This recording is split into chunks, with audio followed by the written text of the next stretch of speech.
नमस्कार विद्यार्थी मित्रांनो, स्पेक्ट्रम अकॅडमीच्या यूट्यूब चॅनलवर आपल्या सर्वांचे स्वागत. विद्यार्थी मित्रांनो, आज आपण 30 नोव्हेंबर 2022च्या चालू घडामोडी पाहणार आहोत. चला तर मग सुरू करूया. आजची पहिली घडामोड, ग्रामीण विकास मंत्रालयाने नई चेतना मोहीम सुरू केली आहे. नई चेतना ही एक महिनाभर चालणारी मोहीम आहे, ज्याची कल्पना जन आंदोलन किंवा लोक चळवळ आहे. नई चेतना ही मोहीम ग्रामीण विकास मंत्रालयाने सुरू केली आहे. त्यात विशेषतः ग्रामीण भागातील महिलांना सहभाग वाढवण्याचा प्रयत्न आहे. पुढील घडामोड, आंतरराष्ट्रीय व्यापार मेळ्यात महाराष्ट्र दालनाला पुरस्कार मिळाला. यंदाच्या 41व्या आंतरराष्ट्रीय व्यापार मेळ्यात महाराष्ट्र भागीदार राज्य म्हणून सहभागी झाले होते. या मेळ्यात महाराष्ट्र दालनाला भागीदार राज्य या पुरस्काराने सन्मानित करण्यात आले. येथील प्रगती मैदानात 41व्या आंतरराष्ट्रीय व्यापार मेळ्याची सुरुवात 14 नोव्हेंबर पासून झाली होती. याचा समारोप रविवारी 27 नोव्हेंबरला झाला. यावेळी आयोजित कार्यक्रमात महाराष्ट्र दालनाला हा पुरस्कार देऊन सन्मानित करण्यात आले आहे. वळूया पुढील घडामोडीकडे.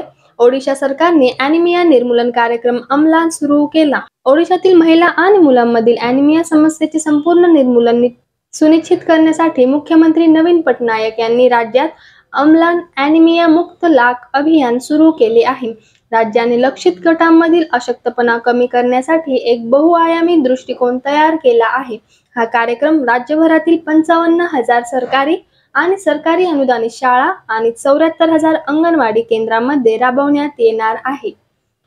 पुढील घडामोड, बिहारचे मुख्यमंत्री नितीश कुमार यांनी हर घर गंगा जल प्रकल्पाचा शुभारंभ केला. हर घर गंगा जल प्रकल्प हा राज्यातील कोरड्या भागात नळावर गंगाजल उपलब्ध करून देण्याचा एक अनोखा आणि महत्त्वाकांक्षी उपक्रम आहे. हर घर गंगा जल प्रकल्पामुळे पावसाळ्यात गंगेचे अतिरिक्त पाणी उपसा करण्यास मदत होईल. पुढील घडामोड, उदयपूर येथे 4 ते 7 डिसेंबर दरम्यान भारतात पहिली G20 शेर्पा बैठक होणार आहे. या बैठकीचे उद्दिष्ट विकासाला चालना देणे आणि सदस्य राष्ट्रांमध्ये बंधन निर्माण करणे हे आहे. भिंतीवरील चित्रांसह भारतीय संस्कृतीचे चित्रण आणि शहरातील वारसा स्थळांची रोषणाई हे ठळक वैशिष्ट्यांपैकी एक असणार आहे. पुढील घडामोड, ग्लोबल टेक्नॉलॉजी समिटची 7वी आवृत्ती 1 डिसेंबरपर्यंत नवी दिल्ली येथे हायब्रिड स्वरूपात होणार आहे.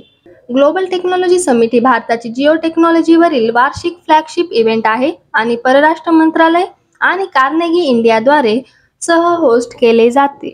वळूया शेवटच्या घडामोडीकडे. 53व्या भारतीय आंतरराष्ट्रीय चित्रपट महोत्सवाचा समारोप झाला. 28 नोव्हेंबर 2022 रोजी पणजीजवळील डॉ. श्यामाप्रसाद मुखर्जी स्टेडियमवर आयोजित समारंभात 53वा आंतरराष्ट्रीय चित्रपट महोत्सव संपन्न झाला.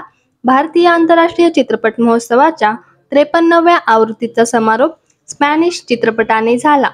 व्हॅलेंटिना मॉरेल दिग्दर्शित आय हॅव इलेक्ट्रिक ड्रीम्स ला महोत्सवातील सर्वोत्कृष्ट चित्रपटासाठी प्रतिष्ठित गोल्डन पिकॉक पुरस्कार मिळाला. धन्यवाद विद्यार्थी मित्रांनो. स्पेक्ट्रम अकॅडमीच्या यूट्यूब चॅनलवर असेच नवनवीन व्हिडिओ बघण्यासाठी स्पेक्ट्रम अकॅडमीचे यूट्यूब चॅनल सबस्क्राईब करा. व्हिडिओला लाईक आणि शेअर करा. लाईक केल्याबद्दल धन्यवाद.